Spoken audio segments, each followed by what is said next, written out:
ಮಹಾಕುಂಭಮೇಳಕ್ಕೆ ಹೋದ ಕನ್ನಡಿಗರಿಗೆ ಶಾಕ್ ಎದುರಾಗಿದ್ದು ಪ್ರಯಾಗ್ರಾಜ್ನಿಂದ 130 ಕನ್ನಡಿಗರು ಮರಳೋಕೆ ಪರದಾಡುವಂತಾಗಿದೆ. ಸ್ಪೈಸ್ ಏರ್ಲೈನ್ಸ್ SG664 ಫ್ಲೈಟ್ನಲ್ಲಿ ಕನ್ನಡಿಗರು ಟಿಕೆಟ್ ಅನ್ನು ಬುಕ್ ಮಾಡಿದ್ರು. ಸರಿಯಾದ ಸಮಯಕ್ಕೆ ಈ ಫ್ಲೈಟ್ ಬರಲಿಲ್ಲ. ಮಧ್ಯಾಹ್ನ 2 ಗಂಟೆಗೆ ಟೇಕ್ ಆಫ್ ಆಗಬೇಕಿದ್ದ ವಿಮಾನ ಕೂಡ ರದ್ದಾಗಿದೆ. ಸಂಜೆ 6 ಗಂಟೆಗೆ 8 ಗಂಟೆಗೆ ಇದ್ದಂಥ ವಿಮಾನ ಕೂಡ ಇಲ್ಲ. ಇನ್ನು ರಾತ್ರಿ 11:15ಕ್ಕೆ ವಿಮಾನ ಇದೆ ಅಂತ ಏರ್ಪೋರ್ಟ್ ಸಿಬ್ಬಂದಿ ಮಾಹಿತಿಯನ್ನು ಕೊಟ್ಟಿದ್ದಾರೆ.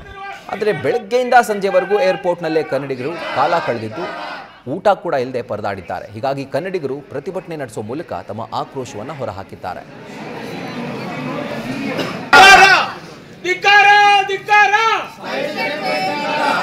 ಇಲ್ಲಿರುವ ಕೆಲಸಗಾರರಿಗೆಲ್ಲ ಧಿಕ್ಕಾರ,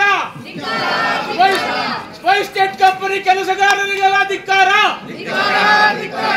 ನಮಗೆ ನ್ಯಾಯ ಕೊಡಿಸಬೇಕು. ಮೊದಲು ಕರ್ಸಾನಿ ಮ್ಯಾನೇಜರ್ ಸ್ಪೈಸ್ ಜೆಟ್ ಕಂಪನಿಗೆ ಧಿಕ್ಕಾರ. ನಿಮ್ ಮ್ಯಾನೇಜರ್ ಕಳಿಸ್ತಾ ಇಲ್ವ?